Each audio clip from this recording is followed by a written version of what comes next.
S Ajay Kumar എഴുതിയ മനഃശാസ്ത്ര കഥ മൈനസ് ലവ്. പറഞ്ഞോളൂ, സത്യത്തിൽ എന്താണുണ്ടായത്? അവൾ എന്നെ കാണാൻ വന്നു. ആര്? പ്രിയ, എൻ്റെ love, my one and only. റൂമിൽ മടി പിടിച്ച് കിടന്ന എന്നെ പ്രിയ വന്ന് തട്ടി ഉണർത്തി. സോറി, എല്ലാം സാമിന് വെറുതെ തോന്നുകയാണ്, അല്ലെങ്കിൽ ഒരു രാത്രി സ്വപ്നം. നോ, ശരിക്കും സംഭവിച്ച കാര്യം. പക്ഷേ അതെങ്ങനെ ശരിയാവും? സാം ഇപ്പോഴുള്ളത് പോലീസ് കസ്റ്റഡിയിലല്ലേ? ഈ കളവൊക്കെ ആരാണ് പറഞ്ഞത്?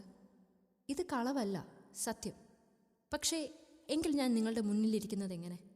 സാം ഇപ്പോൾ എൻ്റെ നിരീക്ഷണത്തിലാണ്. നിങ്ങൾ എന്തൊക്കെയാണ് ഈ പറയുന്നത്? സത്യം, ഞാൻ ഡോക്ടർ ജോ, സാമിനോട് ചില കാര്യങ്ങൾ ചോദിച്ചറിയാൻ കോടതി നിയോഗിച്ച സൈക്കോളജിസ്റ്റ്. അപ്പോൾ എന്നെ മനോരോഗിയാക്കാനാണോ ശ്രമം? ഒരിക്കലുമല്ല. ഞാൻ സാമിനെ സഹായിക്കാൻ നോക്കുകയാണ്. എന്നോട് കാര്യങ്ങൾ തുറന്നു പറഞ്ഞാൽ സാമിന് ഈ കേസിൽ നിന്ന് രക്ഷപ്പെടാനാവും. പക്ഷേ എന്താണ് എൻ്റെ പേരിലുള്ള കേസ്? ഞാനതൊക്കെ ഇന്നലെ വ്യക്തമായി പറഞ്ഞിരുന്നു, ഓർക്കുന്നില്ല? ഇല്ല, അതൊന്നും എൻ്റെ ഓർമ്മയിലില്ല. സാമിൻ്റെ ഓർമ്മകൾ വീണ്ടെടുക്കാൻ കൂടിയാണ് ഞാൻ ശ്രമിക്കുന്നത്. പക്ഷേ സാമിൻ്റെ മനസ്സ് ഒന്ന് സ്റ്റേബിൾ ആയാലേ അതിന് കഴിയൂ. ഈ ആശയക്കുഴപ്പം തുടരാൻ ഞാനും ആഗ്രഹിക്കുന്നില്ല. ഞാൻ എന്താണ് വേണ്ടത്? കുറച്ച് ദിവസങ്ങൾ ചില മരുന്നുകൾ കഴിക്കേണ്ടി വരും. ഞാൻ എന്തിനും തയ്യാറാണ്. എനിക്കൊന്നും ഒളിച്ചു വയ്ക്കാനില്ല. പക്ഷേ എന്താണ് എൻ്റെ പേരിലുള്ള കേസ്? സാമിൻ്റെ കാമുകി കൊല്ലപ്പെട്ട കേസിലാണ് സാമിൻ്റെ അറസ്റ്റ്. പ്രിയെ കൊല്ലപ്പെട്ടെന്നോ? ഒരിക്കലുമില്ല. 2, ഹോസ്റ്റലിനടുത്ത് വെച്ച് സാം തൻ്റെ കാമുകിയായി പ്രിയെ ചുംബിച്ചതോടെ അവരുടെ പ്രണയം ക്യാമ്പസിൽ ചർച്ചയായി. ഹോസ്റ്റലിൻ്റെ കൂറ്റൻ മതിൽക്കെട്ട് തുടങ്ങുന്നതിന് മുമ്പുള്ള വഴിയിൽ വെച്ചാണ് അതുണ്ടായത്, അവളുടെ സമ്മതത്തോടെ. മുൻപും അതുണ്ടായിട്ടുണ്ട്.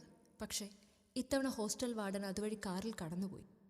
വാർഡൻ കണ്ട കാര്യം അവരറിയുന്നത് പ്രിൻസിപ്പൾ വിളിച്ചപ്പോഴാണ്. ചുംബനത്തിൻ്റെ ക്യാമറ ദൃശ്യങ്ങൾ കാട്ടി പ്രിൻസിപ്പൾ അവരെ ശകാരിച്ചു. ഒടുവിൽ ആ പതിവ് വാചകവും, this is your last warning.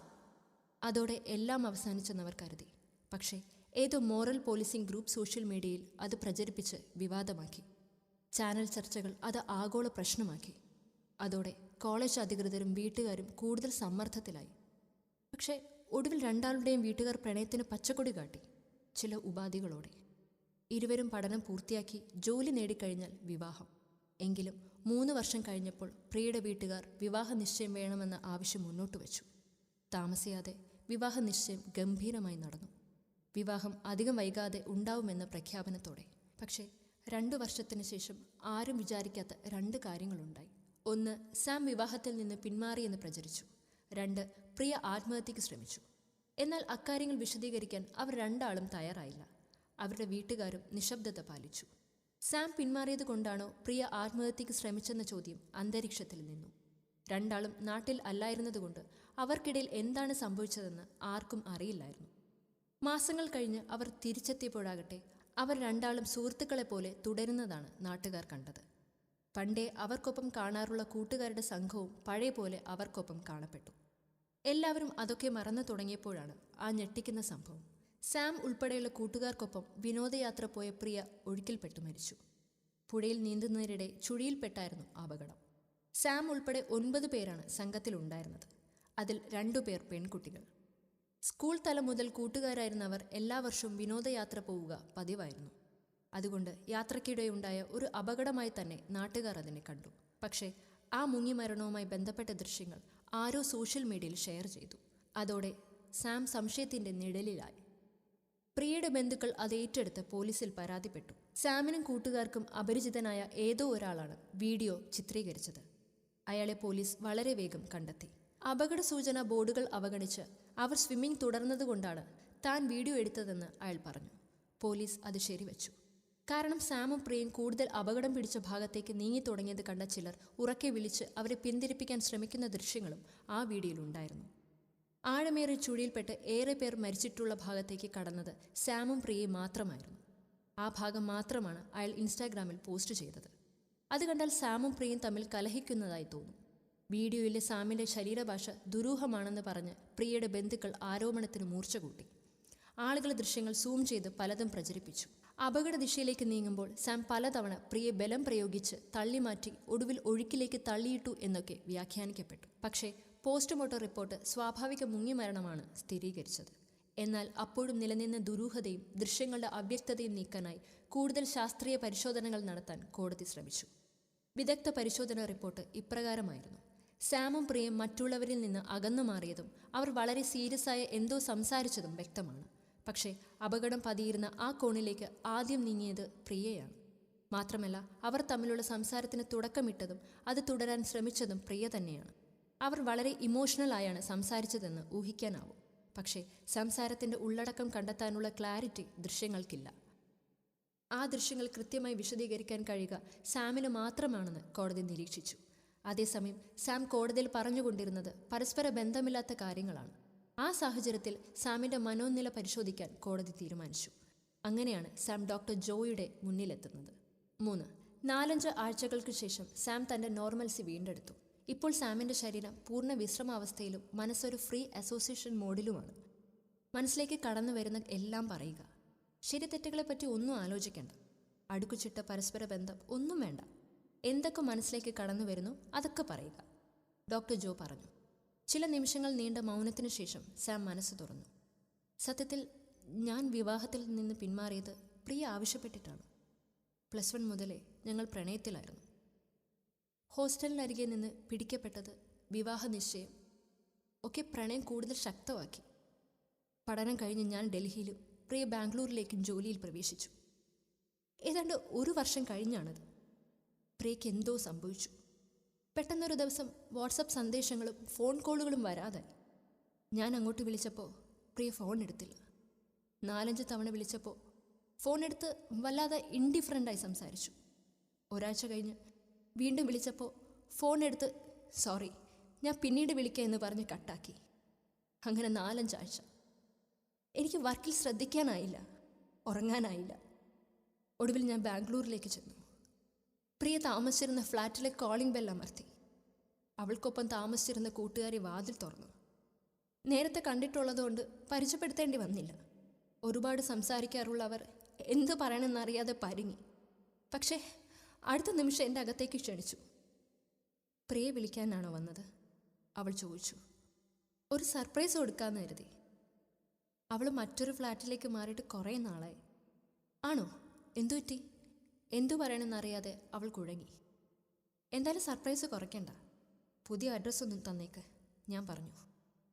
എന്തോ ആലോചിച്ച ശേഷം എന്തും വരട്ടെ എന്ന ഭാവത്തോടെ എൻ്റെ വാട്സപ്പിലേക്ക് അവൾ അഡ്രസ്സ് അയച്ചു തന്നു. ഇവിടെ ഇപ്പോൾ ഒറ്റയ്ക്കാണോ താമസം? ഞാൻ ചോദിച്ചു. അല്ല, വേറെ 2 കൂട്ടുകാരികൾ കൂടെയുണ്ട്. ഞാൻ ഇറങ്ങാൻ തുടങ്ങുമ്പോൾ അവളുടെ കണ്ണുകളിൽ കണ്ട സഹതാപത്തിൻ്റെ പൊരുൾ പിന്നീട് എനിക്ക് മനസ്സിലായി. പ്രിയയുടെ പുതിയ അപ്പാർട്ട്മെൻറ്റിലെത്തിയപ്പോൾ ആ നിമിഷം അവളുടെ മുഖത്ത് കണ്ട ഭാവം മറ്റെവിടെയും ഞാൻ കണ്ടിട്ടില്ല. ഒരുപക്ഷെ അതിലും വലിയ ഞെട്ടലിലുണ്ടായിരുന്നത് ഞാനായിരിക്കണം.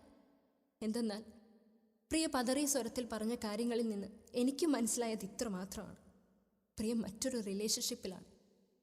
അവർ ഒരുമിച്ചാണ് ഇപ്പോഴവിടെ താമസിക്കുന്നത്, ലിവിങ് ടുഗദർ. പ്രിയ വർക്ക് ചെയ്യുന്ന അതേ കമ്പനിയിലാണ് അവനും. പ്രിയ സംസാരം തുടർന്നു കൊണ്ടിരുന്നു.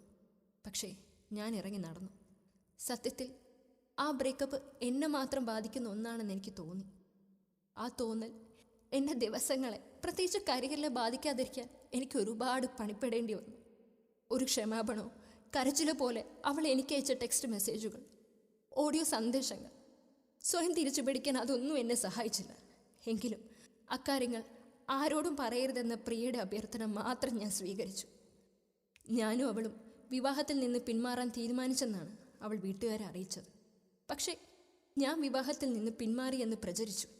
അതിനു പിന്നാലെ പ്രിയ ആത്മഹത്യക്ക് ശ്രമിച്ചെന്നും പ്രചരിച്ചു. സത്യത്തിൽ അവളുടെ പാർട്ട്ണർ നേരത്തെ വിവാഹിതനായിരുന്നു എന്നറിഞ്ഞപ്പോഴാണ് പ്രിയ ആത്മഹത്യക്ക് ശ്രമിച്ചത്. ഒടുവിൽ മാസങ്ങൾക്ക് ശേഷം അവൾ ശരിക്കും ആത്മഹത്യ ചെയ്തപ്പോൾ സ്വാഭാവികമായ ആളുകൾ എന്നെ സംശയിച്ചു. അവൾ ആത്മഹത്യയിൽ നിന്ന് പിന്തിരിപ്പിക്കാനാണ് ഞാൻ ശ്രമിച്ചത്. പക്ഷെ ആ ദൃശ്യങ്ങൾ കണ്ട് ആളുകൾ തെറ്റിദ്ധരിച്ചു. സ്വിമ്മിങ്ങിനിടെ ഞങ്ങൾ കലഹിക്കുകയായിരുന്നില്ല. കടുത്ത കുറ്റബോധത്തോടെയാണ് പ്രിയ സംസാരിച്ചത്, ഒരുതരം ആഴമുള്ള ശബ്ദത്തിൽ. അവളുടെ വാക്കുകളുടെ ഔപചാരികതയുടെ ഭാരം ഞാൻ തിരിച്ചറിഞ്ഞു. പ്രിയ തുടർന്നു. സത്യത്തിൽ ഞാൻ മറ്റൊരു പ്രണയത്തിലായിരുന്നില്ല. ഞാൻ ശരിക്കും പെട്ടുപോയതാണ്. പുഴയിലെ ഒഴുക്ക് കൂടുതൽ ശക്തമായി. ഞാൻ പ്രിയെ സേഫാക്കാൻ നോക്കി. ഞാൻ സാമിനെ ചതിക്കുകയായിരുന്നില്ല. സത്യത്തിൽ ഒരു ബ്രൂട്ടൽ റേപ്പിലൂടെ അവൻ എന്നെ ട്രാപ്പ് ചെയ്യുകയായിരുന്നു. ഞാൻ വിശ്വാസം വരാതെ അവൾക്ക് നേരെ നോക്കി. 3 ആഴ്ചയോളം എനിക്ക് ഹോസ്പിറ്റലിൽ കഴിയേണ്ടി വന്നു. ഡോക്ടർ പോലീസ് റിപ്പോർട്ട് ചെയ്യാൻ തുടങ്ങിയതാണ്. പക്ഷേ കമ്പനിയുടെ പേര് ചീത്തയാകുമെന്ന് ന്യായം പറഞ്ഞ് അവരത് തടഞ്ഞു. റേപ്പ് ഇരയായി അറിയപ്പെടാൻ ഞാൻ ആഗ്രഹിച്ചില്ല. എൻ്റെ ആ നിലപാട് അവർ മുതലെടുത്തു. ഒന്ന് ആലോചിക്കാൻ പോലും ഇടം തരാതെ ഒരുപാട് ന്യായങ്ങൾ നിരത്തി അവരെന്നെ ബ്രെയിൻ വാഷ് ചെയ്തു. അവനെ തന്നെ എൻ്റെ തലയിൽ കെട്ടിവെച്ചു. നിനക്ക് വിശ്വസിക്കാൻ കഴിയുന്നുണ്ടാവില്ല, പക്ഷെ അതാണ് സത്യം. പ്രിയയുടെ അപ്രതീക്ഷിതമായ വെളിപ്പെടുത്തൽ എന്നെ വല്ലാത്തൊരവസ്ഥയിൽ എത്തിച്ചിരുന്നു. പക്ഷെ പെട്ടെന്ന് എനിക്ക് പരിസര ബോധം വന്നു. പ്രിയ പുഴയുടെ അഗാധമായ ഒഴുക്കിലേക്ക് സ്വയം വിട്ടുകൊടുക്കാൻ ശ്രമിക്കുമായിരുന്നു. ഞാൻ അവളെ സേഫാക്കാൻ നോക്കി. പക്ഷേ അവൾ എന്നെ ഒഴുക്ക് കുറഞ്ഞ ദിശയിലേക്ക് ശക്തമായി തള്ളി മാറ്റി. കൃത്യമായി പ്ലാൻ ചെയ്ത പോലെ. ഒഴുക്കിലേക്ക് താഴ്ന്നതിനിടെ പ്രിയ ഉറക്കെ വിളിച്ചു പറഞ്ഞു, എന്നെ വിട്ടേക്ക് പ്ലീസ്. എന്നെ ഓർത്ത് വെറുതെ സമയം കളയരുത്. എല്ലാം മറന്നേക്ക്. Just move on.